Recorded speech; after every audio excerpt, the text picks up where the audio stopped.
देशमुख, गोरक्ष लोखंडे, माझ्या महाराष्ट्राच्या विविध भागातून आलेले सामाजिक न्याय विभागाचे सर्व सन्माननीय पदाधिकारी, सर्व माझे सहकारी पत्रकार मित्र, ज्यांच्या विनंतीला मान देऊन आपण सामाजिक न्याय विभागातर्फे राष्ट्रवादी काँग्रेस पक्षाचा इथं जो मेळावा आयोजित केलेला आहे, त्या मेळाव्याचे सामाजिक न्याय विभागाचे प्रमुख आणि हे जे आयोजक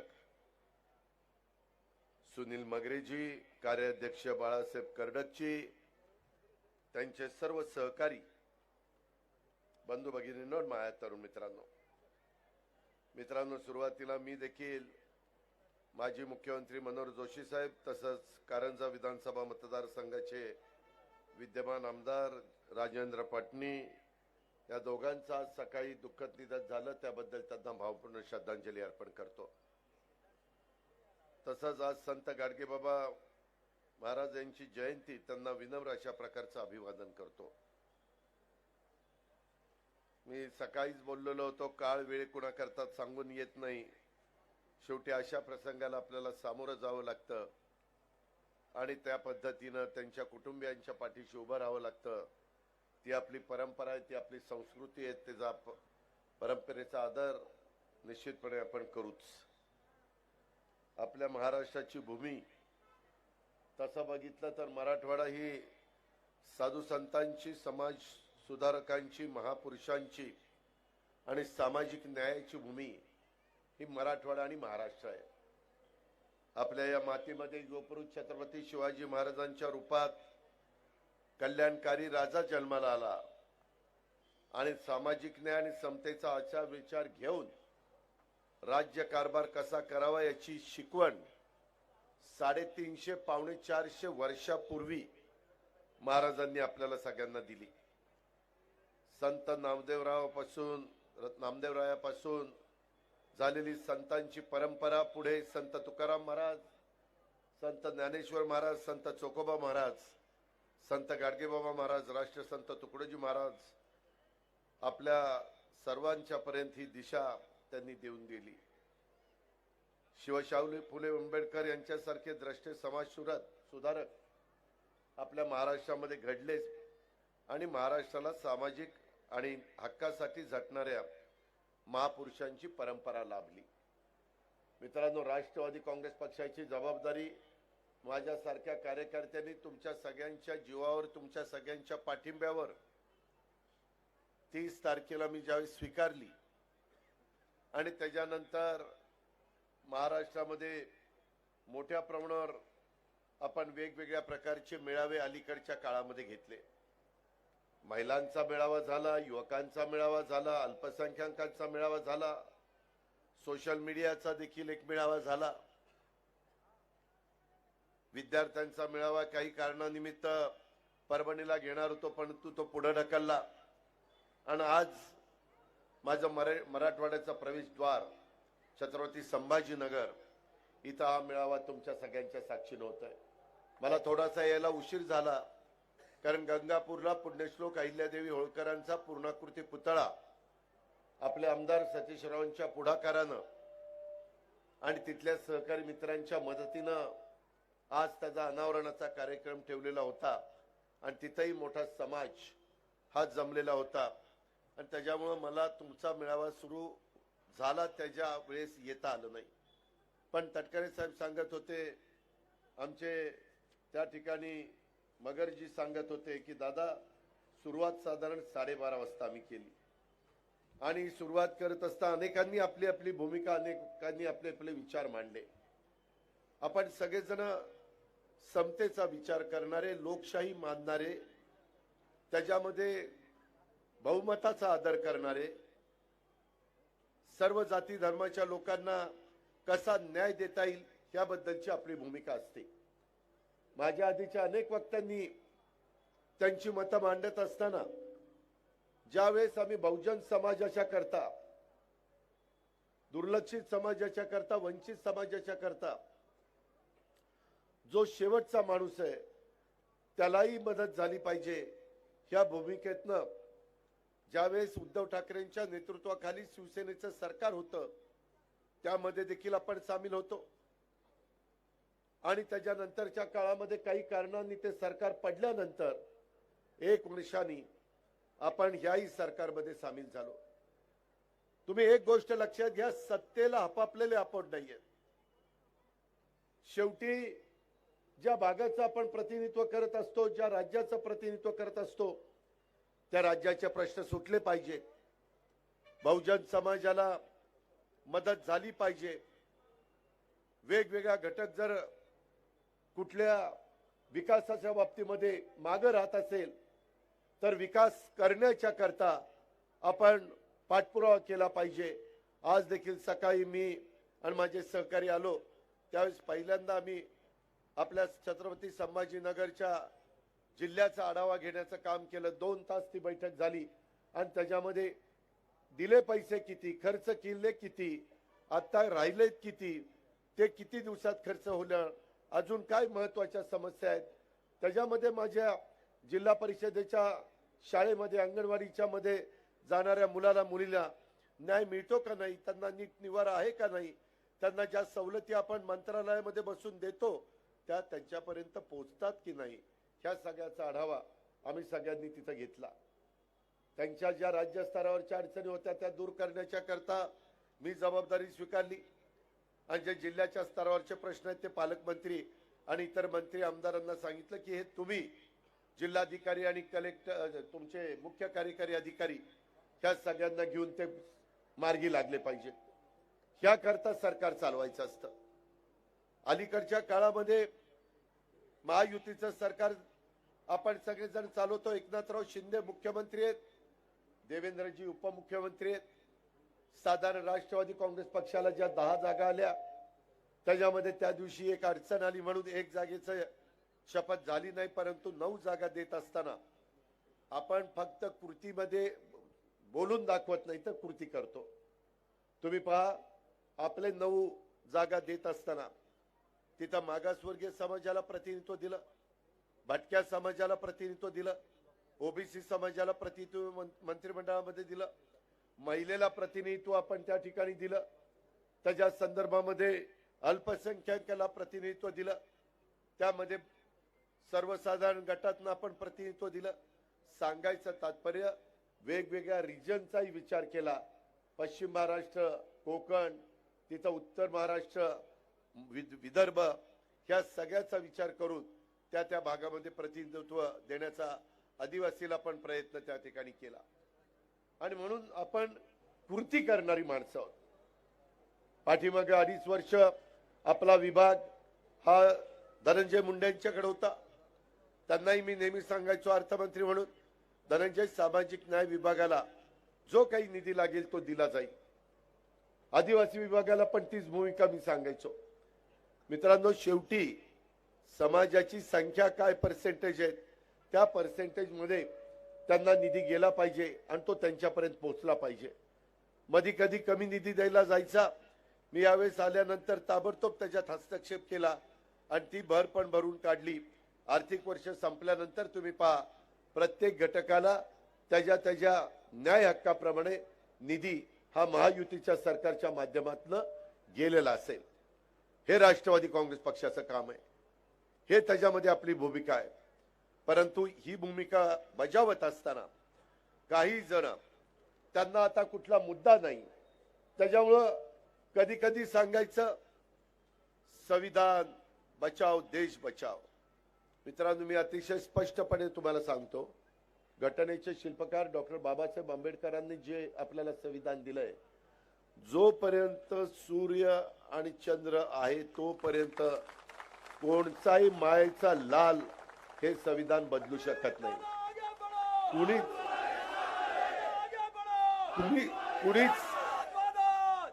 कुणीच हे बदलू शकत नाही. पण जाणीवपूर्वक आपल्या काही समाजातल्या घटकाला एक भीती दाखवण्याच्या करता, एक काहीतरी शंका त्यांच्या मनामध्ये निर्माण करण्याच्या करता, अस्वस्थता त्यांच्या मनात निर्माण करण्याच्या करता हे अशा प्रकारच्या काहीतरी बातम्या सोडल्या जातात. आता बघा, लोकसभेच्या निवडणुका आल्या, आता मुंबईमध्ये सुरूच होईल काहींचं की महाराष्ट्रापासून मुंबई तोडण्याचं काम चाललेलं आहे. मित्रांनो, मी खरंच सांगतो, मी पण आज 32 वर्ष समाजकारण राजकारण करणारा कार्यकर्ता आहे. त्याच्यामध्ये 105 ते 106 जणांचं हुतात्म्य त्यांनी पत्करलं आणि संयुक्त महाराष्ट्राचा मंगल कार्य स्वर्गीय यशवंतराव चव्हाण साहेबांनी त्या ठिकाणी आणला. तो असा तसा आणलेला नाहीये. त्याच्यामध्ये कुणीही मुंबई आपल्याकडनं बाजूला काढून घेऊ शकत नाही. मला तुम्हाला सगळ्यांना सांगायचं आहे, हाही एक डाव आहे.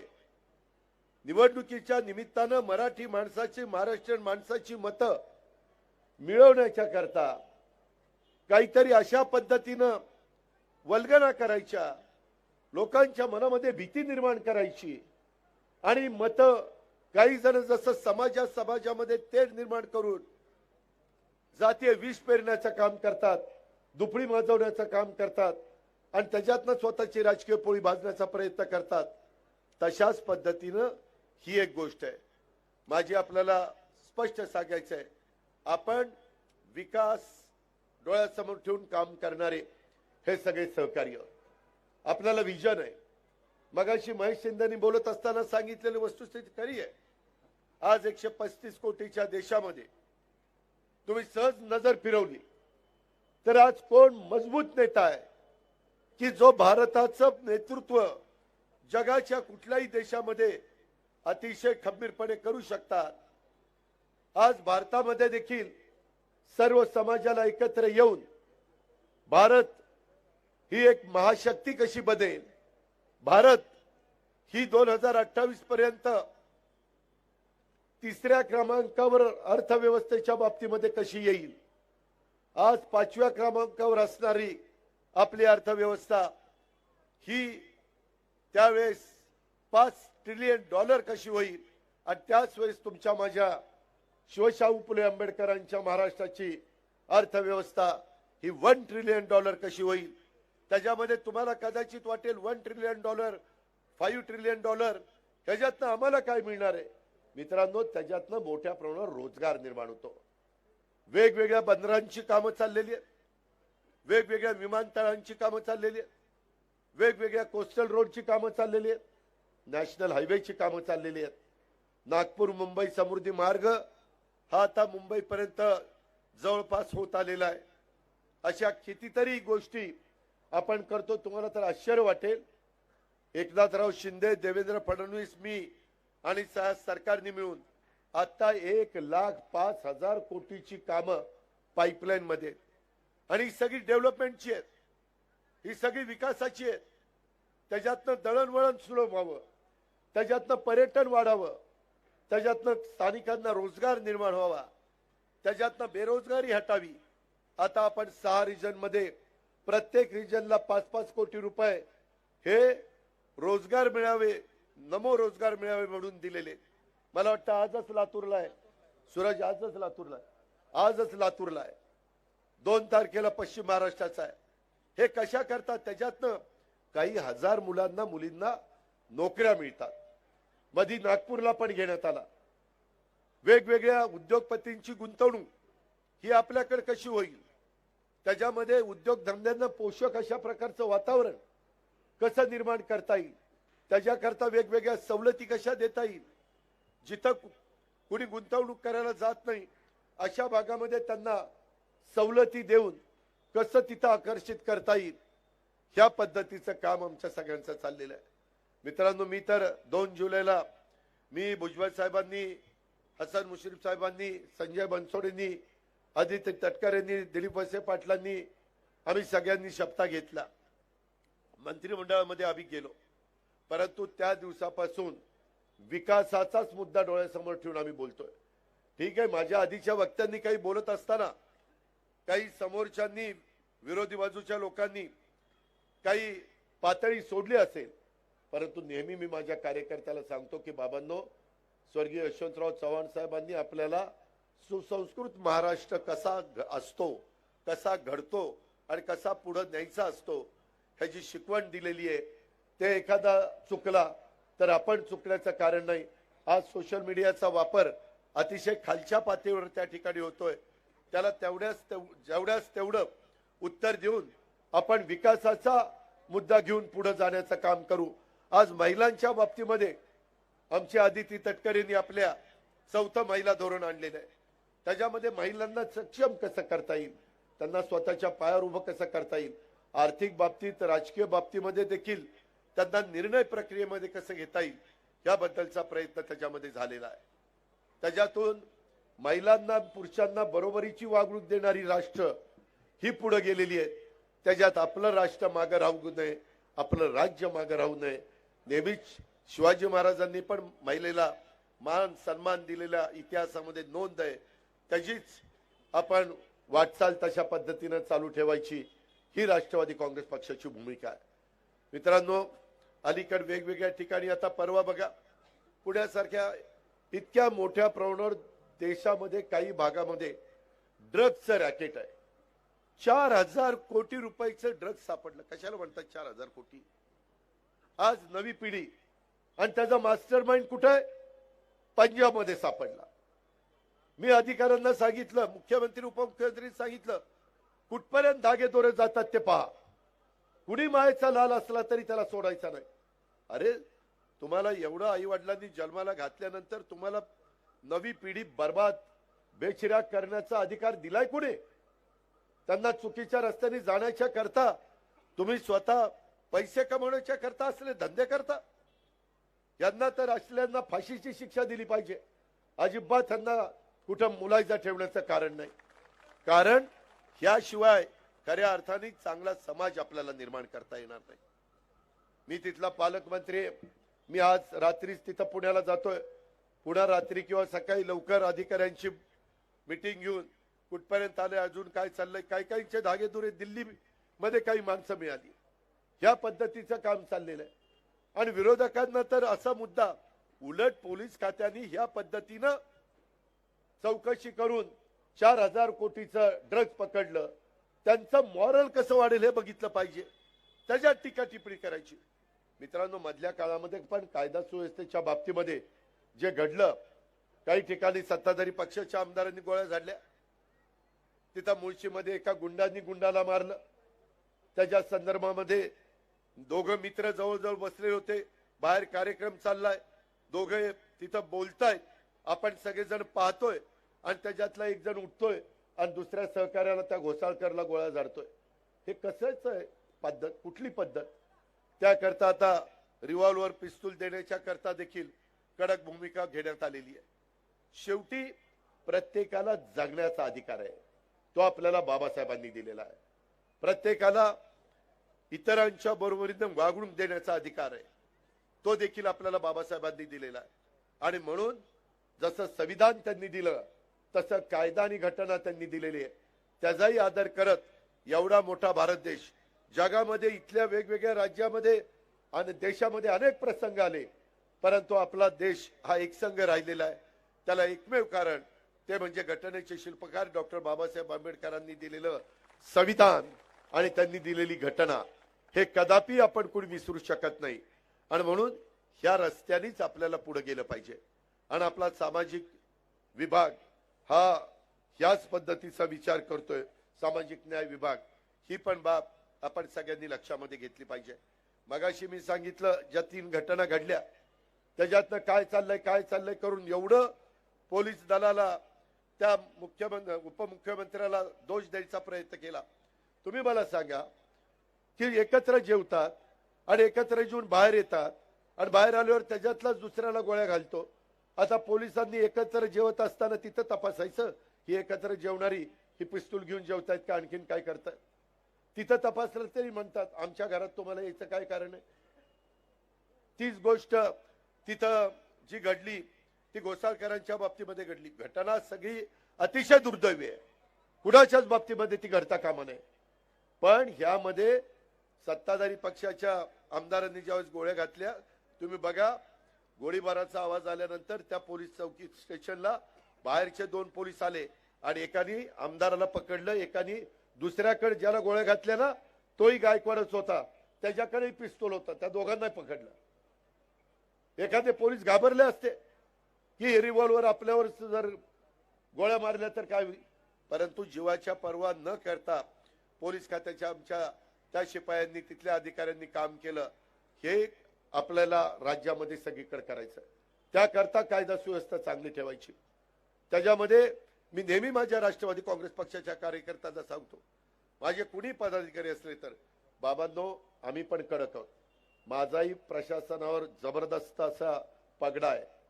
तुम्ही मगाशी सतीश चव्हाणला विचारा मीटिंग घेत असताना मी कशा पद्धतीने मीटिंग घेतली, परंतु मी सर्वसामान्य माणसाचे प्रश्न सोडवण्याच्या करता प्रशासनाला धारेवर धरतो आणि प्रशासनाने चांगलं काम केलं तर त्याचं कौतुक देखील करतो, त्याला शाबासकीची थाप देखील देतो आणि त्याला सांगतो की तू चांगलं काम केलं. मगाशी श्रीकांतनी काही कामं चांगली केली, मी त्याचं कौतुक केलं. त्यांना सांगितलं की ठीक आहे, दिव्यांगांच्या करता तुम्ही दिव्यांग भवन बांधण्याचा निर्णय घेतला, तो उद्याच्या काळामध्ये अर्थसंकल्पाच्या वेळेस हे धोरण आम्ही नवीन आणू. तुम्हाला माहित नाही मित्रांनो, आपल्या इथं आपल्या राज्यात 4% एकंदरीत 12-13 कोटी लोकसंख्या आपली धरली, घडीभर 13 कोटी धरा, 52 लाख जण दिव्यांग आहेत. 52 लाख पटेल कुणाला? त्याही घटकाच्या करता काम तुम्हाला मला करावं लागेल, त्यांच्या करता पण सुविधा द्याव्या लागतील. आता त्यांच्या करता छत्रपती संभाजीनगर मध्ये साधारण 50 कोटीचं एक काम हातामध्ये घेतलेलं आहे. त्याला 10 कोटी रुपये डीपीसीतनं दिलेत, बाकीचे पैसे आम्ही देऊ म्हणून सांगितलं. ते आता 6 विभागामध्ये पहिल्या टप्प्यामध्ये करण्याचा माझा आणि आमच्या सरकारचा प्रयत्न आहे. मित्रांनो, मी खरोखरीच सांगतो, अनेक वर्ष सरकारमध्ये, सरकारच्या बाहेर विरोधी पक्ष नेता म्हणून, राज्यमंत्री म्हणून, खासदार म्हणून, आमदार म्हणून, उपमुख्यमंत्री म्हणून, मंत्री म्हणून अशी सगळी पदं माझ्यासारख्या कार्यकर्त्याला तुमच्या प्रेमामुळे, तुमच्या आशीर्वादामुळे आणि तुमच्या भरभक्कम पाठिंब्यामुळे मिळालेली आहे. आणि त्याच्यामुळं आम्ही अनुभव पण ह्याच्यात खूप घेतलेला आहे, कशातून चांगला समाज घडेल. आज वेगवेगळ्या पद्धतीनं आरक्षणाचे पण मुद्दे पुढे येतात. त्यामध्ये आरक्षण मिळालं पाहिजे. जो गरीब आहे, जो मागे राहिलेला आहे, त्याला इतरांच्या पुढे आणण्याच्या करता आरक्षण मिळालं पाहिजे. त्याबद्दल दुमत असण्याचं काही कारण नाही. परंतु हे आरक्षण देत असताना हे आरक्षण आपण कशा पद्धतीने देतोय, ह्याच्यातनं ज्यांना दिलेल्या आरक्षणाला कुठं धक्का लागणार नाही ना, त्याच्यातनं त्यांनाही कुठला त्रास होणार नाही ना, समाजातल्या सर्व घटकाला न्याय देणं, समतेचा विचार हा आपण ज्यावेळेस मांडतो, शाहू फुले आंबेडकरांचा विचार, युगपुरुष छत्रपती शिवाजी महाराजांनी पण 18 पगड जातीला 12 बलुतेदारांना घेऊन हिंदवी स्वराज्याची स्थापना केली. त्यांनी पण सगळ्यांना न्याय देण्याचा प्रयत्न केला आणि तीच भूमिका घेऊन आपण सगळेजण चाललेलो आहेत.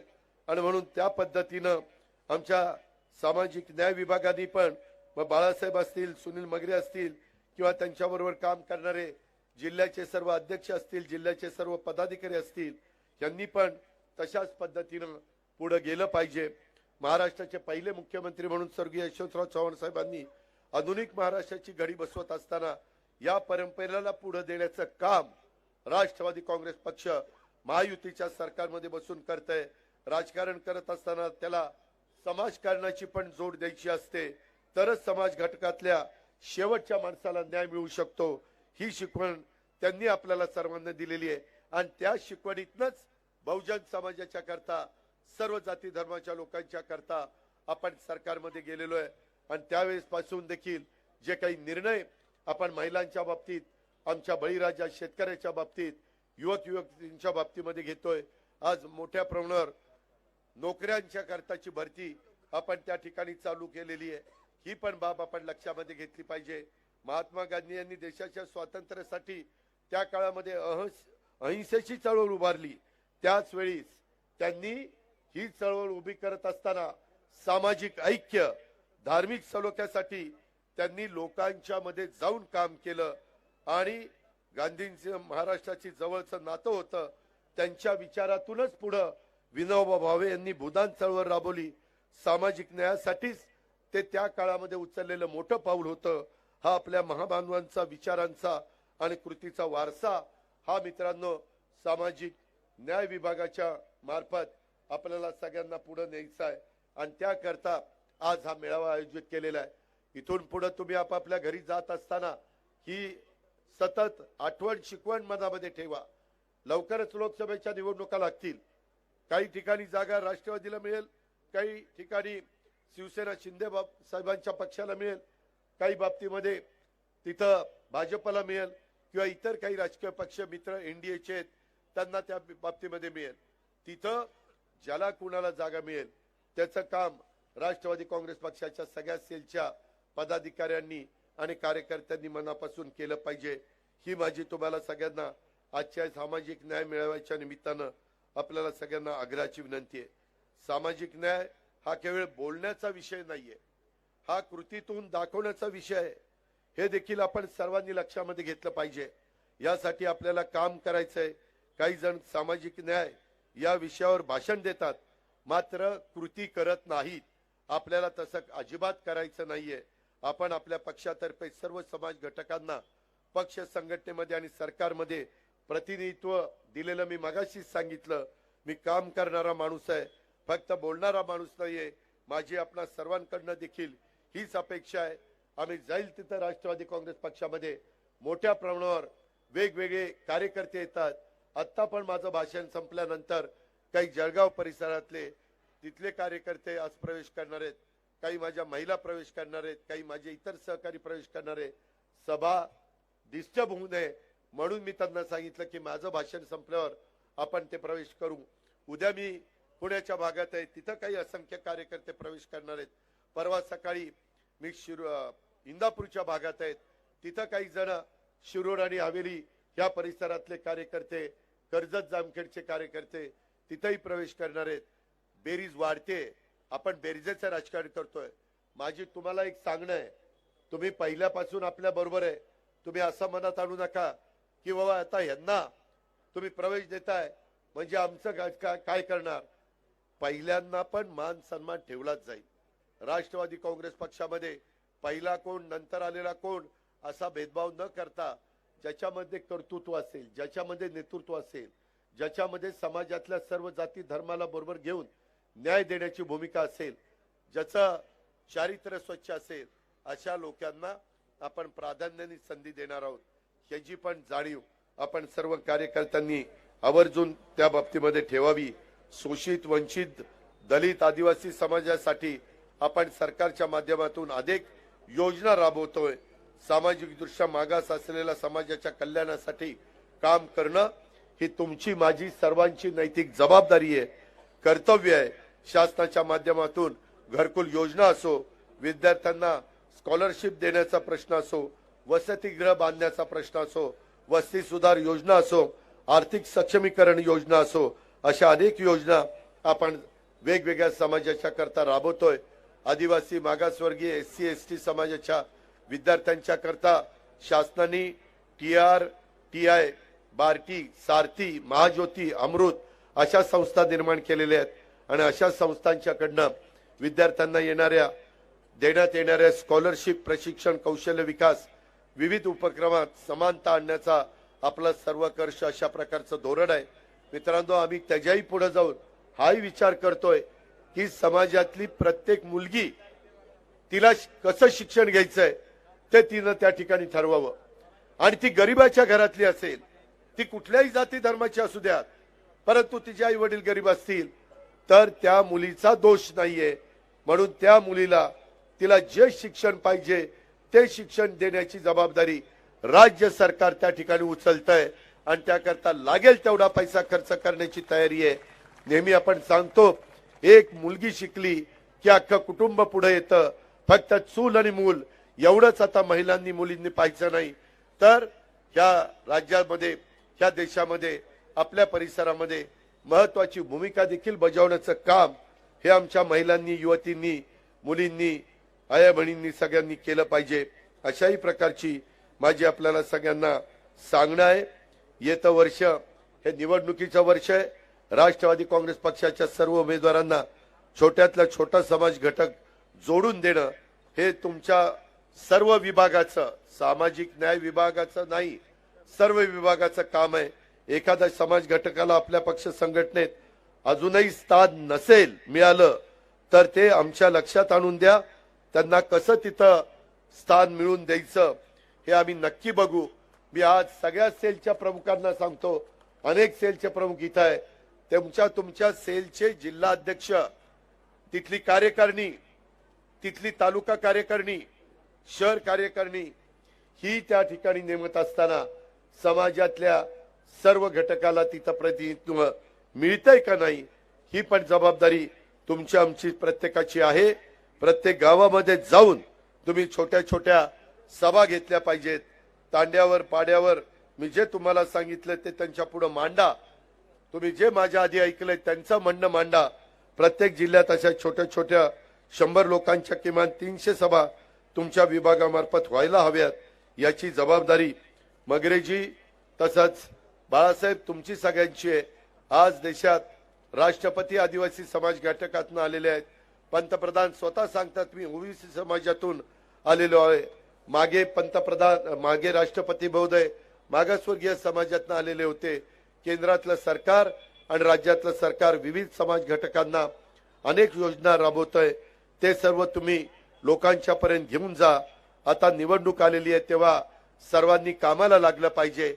त्याच्यामध्ये हा काय म्हणला, विरोधकांना दुसरा मुद्दा आता राहिलेला नसल्यामुळं एकमेकाची उणीधुणी काढायची, काहीतरी वेडवाकडं बोलायचं आणि त्याच्यातनं हेडलाईन मिळवायची। त्याच्यातून एक लोकांच्या मनामध्ये कार्यकर्ता जो जीवानी कष्टाने आपल्या बरोबर आहे त्याचा राग कसा येईल, त्याच्याकडनं चूक कशी होईल। मला सर्व माझ्या सहकार्यांना सांगायचं, बोलताना पण कुठल्याही घटकाला लागेल, कुठलाही समाज नाराज होईल, कुठल्याही समाजाला हे आमच्याबद्दल असं का बोलतात अशा प्रकारची भावना त्याच्यामध्ये त्यांच्या मनामध्ये वाढीला लागेल। अशा प्रकारचं कुणाचंही बोलण्यामधलं वक्तव्य येता कामा नये, याची पण नोंद सर्व प्रवक्त्यांनी, सर्व वक्त्यांनी आणि सर्व सहकाऱ्यांनी या निमित्तानं घेतली पाहिजे। अशा प्रकारची माझी आपल्याला सगळ्यांना आग्रहाची विनंती आहे। आजच्या या मेळाव्याच्या निमित्तानं आमचे सुनील मगरे असतील किंवा आमचे बाळासाहेब कर्डक असतील किंवा सामाजिक न्याय विभागाचे त्यांच्याबरोबर हा मेळावा अतिशय चांगल्या पद्धतीने पार पाडण्याच्या करता जे जे कोणी सहकारी राबले त्या सगळ्यांना मी मनापासून धन्यवाद देतो। मी देखील 25 वर्ष राष्ट्रवादी काँग्रेस पक्षाची 10 जून 1999 ला स्थापना शिवाजी पार्कला झाली। आता त्या गोष्टीला 25 वर्ष होत आली। 25 वर्षामध्ये अनेक वेगवेगळ्या विभागाचे मेळावे घेतले, परंतु मध्ये झालेला महिलांचा मेळावा षण्मुखानंद हॉलचा, त्याच्यानंतर झाला युवकांचा मेळावा, त्याच्यानंतर झालेला अल्पसंख्याकांचा मेळावा आणि आज झालेला सामाजिक न्याय विभागाचा मेळावा, त्याच्यातनं ज्या पद्धतीनं तुम्ही उत्स्फूर्त प्रतिसाद दिला, एवढ्या मोठ्या संख्येने उपस्थित राहिला आणि त्याच्यातून एक चांगलं कसं महाराष्ट्रामध्ये घडेल, राष्ट्रवादीमय वातावरण करण्याच्या करता आपल्याला कसं हा वाटा उचलता येईल याकरता तुम्ही जे काही झटताय, कष्ट घेताय, पक्षाला वेळ देताय, आता राहिलेले पण 2 महिने जास्त जोरकसपणे आपण सगळ्यांनी काम करा, हीच आपल्याला सगळ्यांना आग्रहाची, नम्रतेची, कळकळीची विनंती करतो। मी आल्यानंतर अनेक गोष्टीच्या बद्दलची निवेदनं, अनेक बाबतीतल्या वेगवेगळ्या प्रकारच्या अडीअडचणी, समस्या ह्या माझ्या कानावर घालण्याचं काम आमच्या सुनील मगरे आणि बाकीच्या सहकाऱ्यांनी, बाळासाहेब कर्डकांनी पण काही दिलं, इतरांनी पण निवेदन दिली। मित्रांनो, माझी तुम्हाला विनंती आहे, जे काही प्रश्न असतील ते तुम्ही त्या भागामध्ये सांगत चला आणि राज्याच्या प्रमुखांनी सेलच्या त्या मी मुंबईला ज्यावेळेस असतो त्यावेळेस माझ्यापर्यंत पोहोचवा, माझ्या सहकारी मंत्र्यांच्या पर्यंत पोहोचवा, प्रांताध्यक्षांच्या पर्यंत पोहोचवा। त्याच्यातून कसा मार्ग काढायचा, कशा पद्धतीने त्याची सोडवणूक करायची याबद्दल आम्ही सगळेजण फार बारकाईने लक्ष देऊ, हे आपण अतिशय स्पष्टपणे लक्षामध्ये घ्या। त्याच्यामध्ये कुठली शंका कुशंका आपण मनामध्ये बाळगू नका, अशाही प्रकारची मी आपल्याला सगळ्यांना आग्रहाची विनंती त्या निमित्तानं करतो। आणि आपण भाषण करत असताना आपल्या भाषणामुळे कुणाला तरी सहानुभूती मिळेल, कुणाच्या तरी बद्दल एक लोकांना आणखीन एक वेगळ्या प्रकारची भावना त्यांच्या मनामध्ये वाढीला लागेल। ह्या गोष्टी आता माझ्या सकट तुमच्याकडनं कुणाकडनं होता कामा नये, मात्र समाजातला गोरगरीब घटकाला डोळ्यासमोर ठेवून विकास विकास विकास हाच महत्वाचा मुद्दा घेऊन राष्ट्रवादी काँग्रेस पक्ष हा पुढे जाणार आहे। ही गोष्ट राष्ट्रीय अध्यक्ष या नात्याने मी स्पष्टपणे आपल्याला सांगतो आणि उगीच कोणाची उणीधुणी काढण्याच्या पेक्षा काही जण कुणी जर अरे केलं तर तेवढ्या पुरतं त्याला कार्य करा, परंतु उगीच त्याच्या नादी लागत बसू नका. आपलं विकासाचं जे काही ध्येय आहे ते मात्र कुठं सोडू नका हीच मी विनंती करतो. आणि पुन्हा एकदा आपल्या सर्वांचं स्वागत करून आज ज्यांचा पक्ष प्रवेश होणार आहे त्यांचाही पक्षामध्ये मी स्वागत करतो. त्यांनाही पक्षामध्ये आल्यानंतर त्यांनी अतिशय आपलेपणाने एक परिवार राष्ट्रवादीचा म्हणून त्याच्यामध्ये काम करावं अशी अपेक्षा व्यक्त करतो आणि मी या ठिकाणी थांबतो. जय हिंद, जय महाराष्ट्र, जय भीम.